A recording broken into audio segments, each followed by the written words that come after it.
Covid task force के सदस्यों ने सरकार से एक बहुत बड़ी मांग कर दी है। कोविड टास्क फोर्स ने सरकार से कहा है कि संक्रमण की चेन तोड़नी है तो देश में एक बार फिर कंप्लीट लॉकडाउन लगाया जाए। संक्रमण रोकने के लिए 2 हफ्ते का कंप्लीट लॉकडाउन लगाया जाए, ये एक्सपर्ट्स ने कहा है।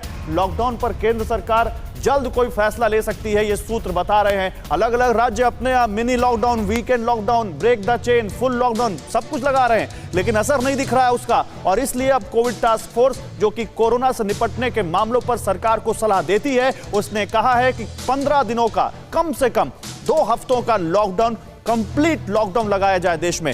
मई के आखिर तक दूसरी लहर की पीक आने की आशंका है, यह कहा है कोविड टास्क फोर्स ने। और कहा कि लॉकडाउन नहीं लगा तो रोज 5 लाख से ज्यादा नए केस आ सकते हैं, जो बहुत बड़ा नंबर होगा। लॉकडाउन से कोरोना संक्रमण पर रोक लगने की उम्मीद है, यह कहा है कोविड टास्क फोर्स ने। और वैक्सीनेशन प्रोसेस को और तेज करने के लिए और रैंप अप करने के लिए उन्होंने कहा है कि जल्दी से जल्दी आप इसको तेज करिए ताकि समय मिलेगा आपको कोरोना से निपटने में। Doctor Anshuman, Covid task force की इस बात से सहमत हैं?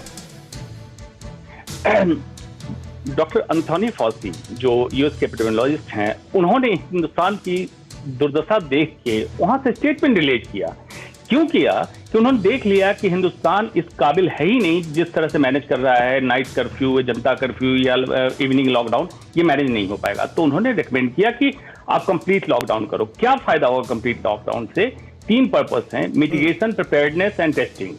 तो आप इसकी अल्पीकरण कर लोगे, जिस रफ्तार से बीमारी संक्रमित लोगों की संख्या बढ़े, इसको धीमा कर लोगे, तैयारी कर लोगे और टेस्टिंग बढ़ा लोगे ताकि जहां मैक्सिमम संक्रमित लोग हैं उनको कंटेन कर सकें। लेकिन कर लो, पिछले साल भी ये नहीं किया, लॉकडाउन कर लिया, लेकिन लॉकडाउन का जो पर्पस था वो फुलफिल नहीं हुआ। नहीं, लेकिन इस बार सवाल और लॉकडाउन एक चश्मे से ऐसा देखते हैं। मैं आपकी बात से आपकी बात का रिस्पेक्ट करता हूं कि ठीक है लॉकडाउन लगना चाहिए, लेकिन आप जो बाइडेन के टॉप एपिडेमियोलॉजिस्ट की बात कर रहे हैं, सलाहकार की बात जिनकी